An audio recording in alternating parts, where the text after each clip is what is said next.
What's up, nerds, and welcome to my weekend review where I come to you every Sunday, or in this case, Monday, with 3 entertainment stories that I personally find interesting, and then we discuss them down below. Now, also down below, you'll be able to find the articles that I read to bring you this video, and you can read them for yourself and check them out, or you can just watch this video where I'm going to break them all down and read them to you. I am sorry that this is late, you guys. Sorry, I've been feeling a little bit under the weather. I should have put out a post or whatever about that, but, shoulda, coulda, woulda. And then also, like yesterday, Sunday, I had family photos to do with my family and stuff. I got a good balance of, I got to try to balance out that personal life and this YouTube life. You know what I'm saying? Before I get started, I just want to say that if you like what I do here and you enjoy independent content here on YouTube, please consider subscribing to my channel. YouTube is always changing up their algorithm, and small channels like mine, we just keep getting shoved to the back of the line. So please ask that you like, share, and subscribe, and I thank you in advance. All right, now that we got all the business out of the way, why don't we go ahead and get started on these 3 stories. So for my first story this week, all right, let's just read this article. So it says, Zack Snyder's DC era officially over. None of the Justice League cast will reprise their roles in Gunn's DCU. Sorry about all these ads. Screen rant. Help me out here. The Justice League cast, Henry Cavill, Ben Affleck, and Gal Gadot, James Momoa, Ezra Miller, Ray Fisher, will not reprise their roles in the DC universe. So it says, all 6 cast members from Zack Snyder's Justice League will not reprise their roles in the new DC universe, superheaded by James Gunn and Peter Safran. I have to say, as far as that goes, let me just read a little bit more and then I'll talk about it, because I do have thoughts on this. So it says, the new DC universe plans indicates a major change in the Justice League, with a new Superman and Batman being cast, leaving uncertainty for other characters.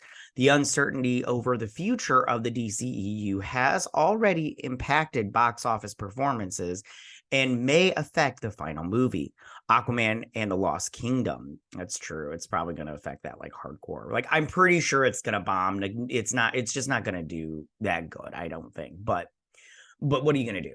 According to a new report, all 6 cast members from Zack Snyder's Justice League era of the DC Extended Universe will not return to reprise their roles in the new DC Universe, superheaded by James Gunn and Peter Safran.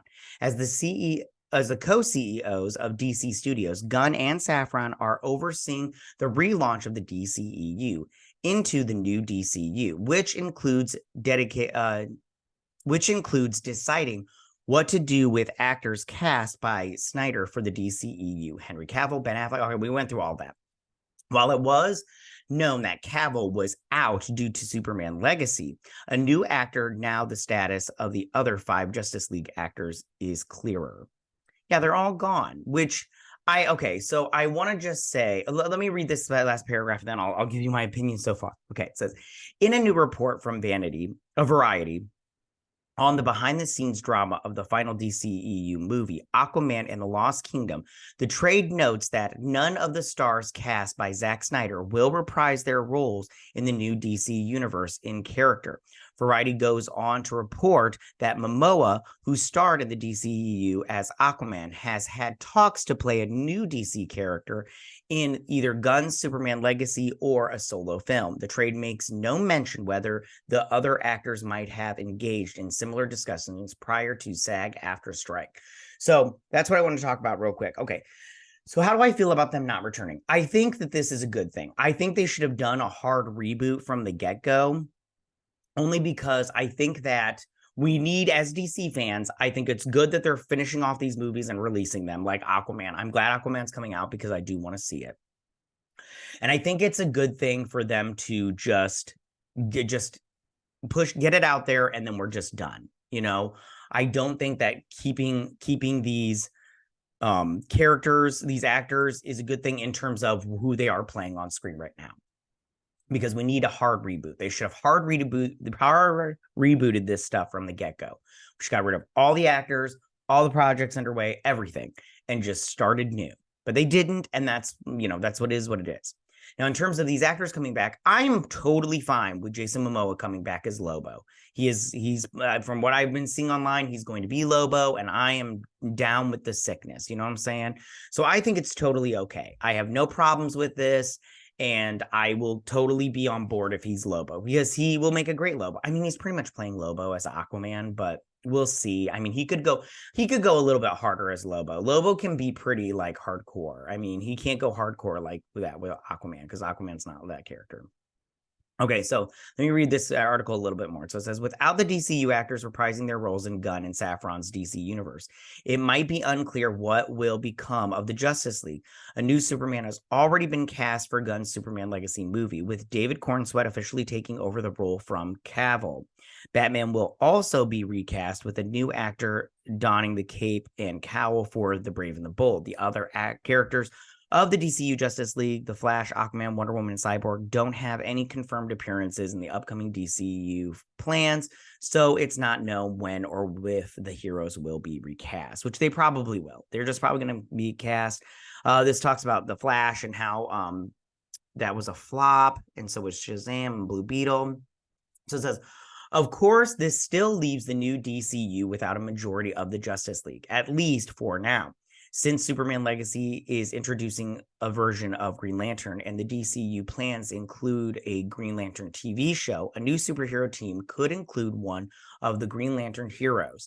Gunn has also said that he and Safran haven't unveiled the full plan for the DCU Chapter 1 titled Gods and Monsters. So other characters who may join the DCU's Justice League could become clearer once more is known. For now, it seems the era of the DCU's Justice League is officially over. So again, I think this is good in terms of like, we just need to start fresh, you guys. I think that this is good for DC fans. Sorry, I keep moving this. DC fans, we just need something fresh, something new. I think this is good. I do like these actors as these characters. And even though I'm not like a huge Snyder fan, I did like some of the things he did with his universe, but I just don't think he really understood these characters and like what the world was about. So I'm not sad to see them go. I mean, I am sad to see them go, but it's like bittersweet. Like I'm sad to see them go, but I'm really excited to see what comes up next. And I do trust James Gunn because I think he makes good decisions, or at least makes decisions that I personally agree with. So I'm going to be okay with it. All right, you guys, that was my first story of the week. So for my second story of the week, okay, so this is a smaller story, but I wanted to talk about it just because, you know, it's just fun.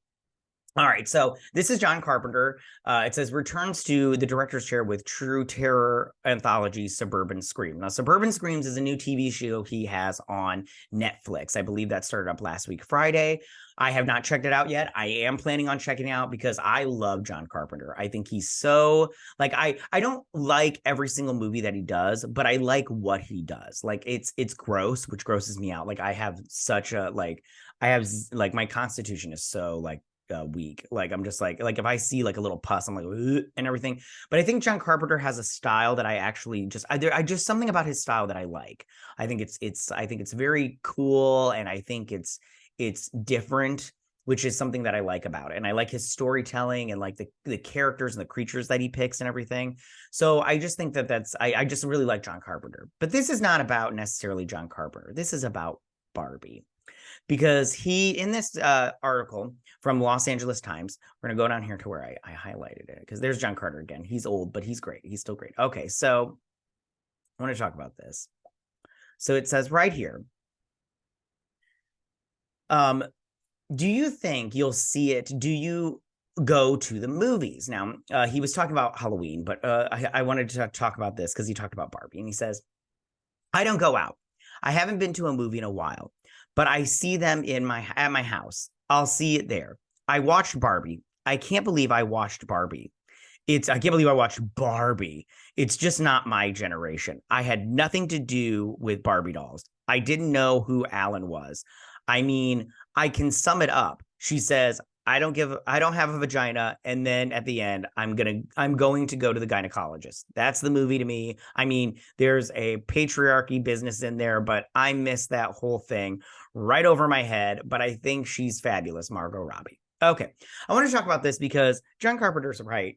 Like John Carpenter, a filmmaker, I just want to shit on Barbie for 2 minutes because it's such a crappy film that even a director like John Carpenter is just like, I don't know what the hell's going on with this movie. Like these people they just threw everything at the wall and then just threw pink over it and they just tried to make it work or whatever. Because the movie it's like, I don't have a vagina, but I'm gonna go to a gynecologist. I have feelings now, so now I'm human. It's like, okay, whatever. And I love that John Carpenter talked about Barbie because he's like, I love him so much. And I just love that he like basically just shit on Barbie. And it's like, he tried to make it about himself. Like, I didn't get the logistics of it, but it's fine. It's not Barbie dolls weren't my thing. And I go, no, John Carpenter, nobody got Barbie because Barbie was just plain out stupid. It was so stupid. And I love that you didn't understand what was going on because, you're a man that makes movies who didn't understand this dumb movie. And it was like man hating off the wall and mom hating and just like, it was just bad. I hate that movie. It's so stupid. But that's all I wanted to talk about with this one. It's such a small story, but I just want to talk about it. And I know you're gonna be like, he's not even relevant anymore and everything, but you Barbie lovers, but he is relevant to me, and I can talk about whatever I want, and I want to talk about this.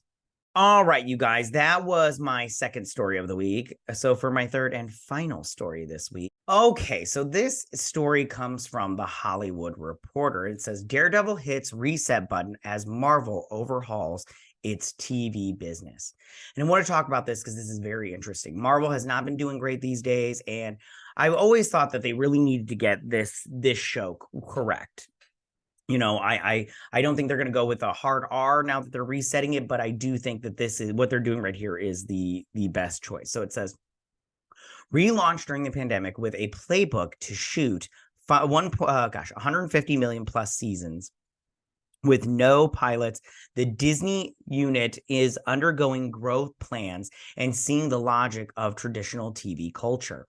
So, I'll talk about some of this stuff like the pilot and with the no pilot, not having a pilot, and then the show Bible and stuff like that. Just give me 1 second. All right. So it says, it didn't take long to see the problem after Marvel Studios' Daredevil Born Again paused production in mid-June during the writer's strike.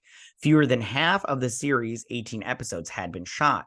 But it was enough for Marvel executives, including Chief Kevin Feige, to review the footage and come away with a clear-eyed assessment. The show wasn't working. So, in late September, Marvel quietly let go of the head writers, Chris Ord and Matt Corman, and also released the directors for the remainder of the season as part of a significant creative reboot of the series. The Hollywood Reporter has learned the studio is now on the hunt for new writers and directors for the project, which stars Charlie Cox as Matt Murdock, a blind lawyer turned superhero. I can't remember if they mentioned in here, but just give me 2 seconds. Let me read this and we'll talk about it some more because I have like thoughts, like hardcore thoughts. Anyways, the Daredevil revamp is the latest in a series of growing pains for Marvel television series debuting the Emmy-winning WandaVision in January 2021. The studio, which dominated the film industry in 2010s, has released more than 50 hours of TV programming after creating a small screen division from the ground up during the pandemic. Through it all, the company skewed the traditional TV making model. It didn't commission pilots, but instead shot entire 150 million plus seasons of TV on the fly. This is ridiculous. So normally what TV shows do is they will write a pilot script, they'll hire the actors, they'll film the pilot script, and then they'll show it to test audiences. And if it's bad, they'll cancel it. For instance, Game of Thrones, they were going to have the House of the Dragon. They were going to do a prequel series, but they were originally going to have Naomi Watts as the main character for that TV show. And I can't remember what it was going to be called or who she was playing off the top of my head, but she was originally playing in the books, it was a male character, but they gender swapped it to a female character. And that was just pure trash. I guess it was pure trash where they just like, no, we're not going to make this TV show. This is just crap. We're just not going to make it. It's not going to do good. Also, going back to Game of Thrones, the pilot episode, there is a pilot episode that they reshot. Like the costumes are different from the pilot episode that they originally shot, and the new one, actors are different. They changed out some of the actors. And so filming a pilot episode gets you a sense of what you need to change and what direction you need to go. And it also gets you a sense of, do we have the right script? Do we have the right actors for these parts and this show? So filming a pilot episode is always a good choice, and they haven't done it for any of their Marvel shows, and that shows that they haven't done any of that, which is so sad. It didn't hire showrunners, but instead depended on film executives to run its series, which is also a bad choice. You need a showrunner. Showrunners understand TV. Film executives understand film. Film and TV, I know a lot of people want to talk about how film and TV are the same. They are not the same. The filming schedule is different. You know, all of this, like camera stuff is different depending on how you're shooting it, but it's not the same. And people want to act like it, like you just point a camera and you shoot. No, that's not how it goes down. And I hate when people think that everything is this. It's the same thing with writing. Writing a novel is not the same as writing a movie script. They're totally two different things. Same thing with a comic book. You can't just switch from writing movie script to a comic book. I mean, you can, but it's still different writing. Anyways. And as Marvel does for its movies, it relied on post-production and reshoots to fix what wasn't working. Oh, that was such a bad idea. Even though they remain, along with the Star Wars titles, the most watched shows on Disney Plus, Marvel series have recently faced a number of creative challenges and cries of diminishing returns from critics and audience metrics, causing a major shift as the studio to move to make TV shows the more traditional way. We're trying to marry the Marvel culture with the traditional television culture, says Brad Winderbaum, Marvel's head of streaming television and animation. It comes down. So, I love that they made this. Hold on, we'll talk about this. It comes down to, how can we tell stories in television that honor what's so great about the source material. With Daredevil's new direction, Marvel hopes to right the ship on a project with a sky-high expectations. The show is Marvel's first to feature a hero already had a successful series on Netflix running 3 seasons, but sources say that Corman and Ord crafted a legal procedural that did not resemble the Netflix version, known for its action and violence. Cox didn't even show up in costume until the 4th episode, which is so bad. Marvel, after greenlighting the concept, found itself needed to rethink the original intention of the show. Now, I have to be honest with you, and we're going to go over this show stuff right here, but I want to just say right now, what they're talking about with it being a legal procedural show, I thought that they were going to do that with She-Hulk. I thought that worked way better with She-Hulk than it does with Daredevil. Don't get me wrong, I do want them to do some legal stuff and some courtroom stuff with Daredevil, because that is his character. But try to have like one trial, you know, go expand the entire season, or maybe half the season in another trial. But because I think in that Netflix show, I do think they did a good balance, because we do want to see the superhero stuff more than the lawyer stuff. But if they just did a legal procedural show with this, it was a bad move. They should have done that all along with She-Hulk. I feel like that was a better fit. Now, I want to look at these numbers for the episodes. So it says total viewing in minutes, and Loki is the highest here, which I do not understand that. Loki season 1 was pure shit. But then we go down. I can't believe She-Hulk is number 4. So then we go down, and it was WandaVision, Falcon and the Winter Soldier, She-Hulk, Moonlight, Hawkeye, Secret Invasion, which What If, and then Ms. Marvel. This just, and then I love how it says coming up next is Echo and Agatha Covenant Chaos. We'll talk about flops. Those are going to be flops, high flops. Anyways, so I think that was a bad choice if that's what they were going to do. Sorry, I want to move on. I'm already taking up too much of your time. So it says Marvel plans to keep some scenes and episodes, though. And I can't believe, hold on, sorry. I can't believe they weren't going to have Daredevil show up in costume until episode 4. What is that nonsense? No, episode 1. You can wait until the end of the episode for episode 1. But after episode 1, if he's not in costume every single episode, that's ridiculous. Oh, that would be so stupid. Oh, that was a bad idea. It's a good thing they got rid of him. So it says Marvel plans to keep some scenes and episodes, though other serialized elements will be injected. with Corman and Orr becoming executive producers on the 2-season series. Now, I think they're doing that so they can save face. Plus, those two won't sue if they're like, well, listen, we're going to make you executive producers. You're not going to be involved in the daily stuff, in creative and stuff. Go on and do your own thing and stuff. You're just not going to be involved anymore in writing or anything like that. So they're paying them to just go away. Daredevil is far from the first Marvel series to undergo drastic behind-the-scenes changes. Those who work on Marvel on the TV side have complained of a lack of central vision that has, according to sources, begun to afflict the studio shows with creative differences and tensions. TV is a writer-driven medium, says one insider familiar with the Marvel process. Marvel is a Marvel-driven medium. So true. On the Oscar Isaac on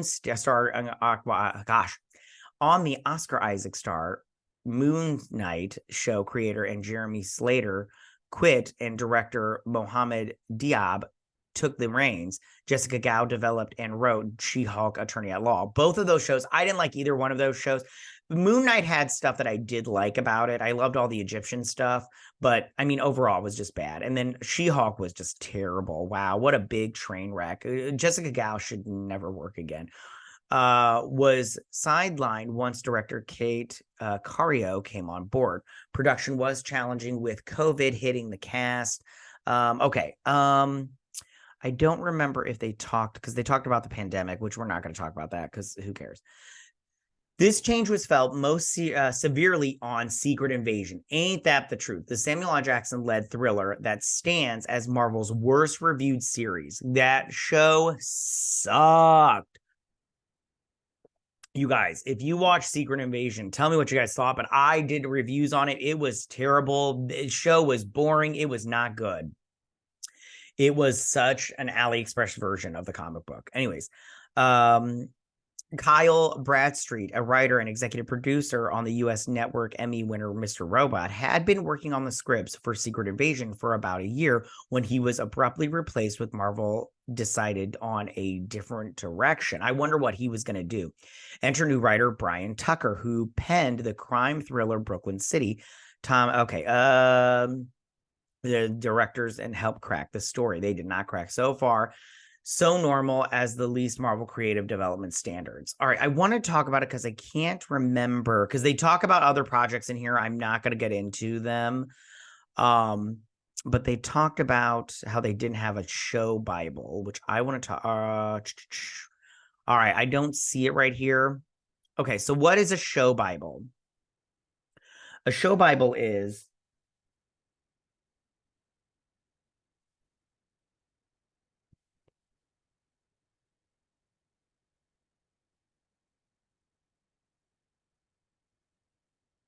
Okay, so what is a show Bible? And then I want to read this one paragraph right here.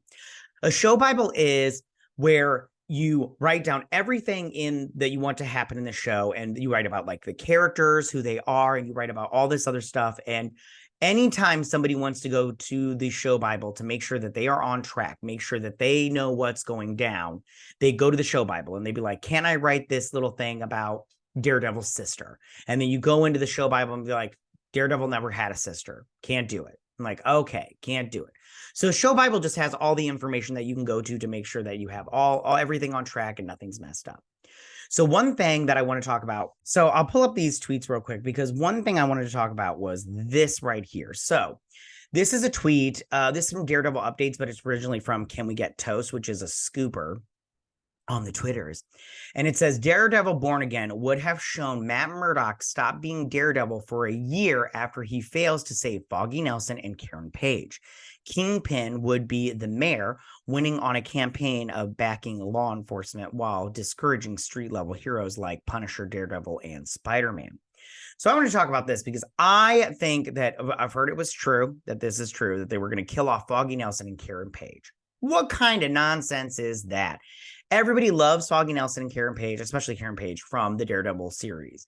And now they're just going to like kill them off in this show. Like, what? I mean, like, did they read Born Again, the comic book? I mean, come on. Yeah, it was that would be such a bad decision. And they're just, what are they doing over there at Marvel besides not paying attention and not listening to fans?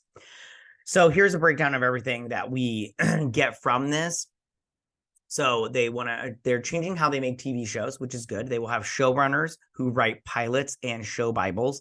And like I said, I think that that's good. Pilots are good because you get a feel of what people like and what people don't like. And then show Bibles are needed because you can go to that and say, okay, this is what we need to do. It would have helped on She-Hulk. Man, it would have helped on She-Hulk.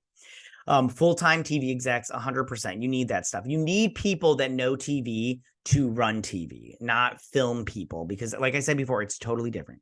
And moving away from limited series format to a multi-season serialized TV show, which is also good, because then when you do that, it's like, I don't know. I feel sometimes they're just like, if you don't have like a plan for how many seasons, I just feel like it goes off into a weird place, and I personally don't like it. So I'm sorry I didn't read the whole article. It's a lengthy article, and I don't want to take up too much of your time because I already feel like I take up too much of your time. But that's all I got for you guys today. Tell me what you guys think about this. How do you feel about Zack Snyder's Justice League and those actors not getting their roles back coming up in the DCU? Are you guys happy with this? Are you not happy with this? How do you guys feel about it? Tell me, how do you guys feel about John Carpenter's comments on Barbie? I know that was a smaller story, but how do you guys feel about it? I think it's funny, and I love John Carpenter, and I don't like Barbie. You can check out my review and everything, but I hate Barbie, so I love that he was all like, what is this? What's going on here? This is nonsense.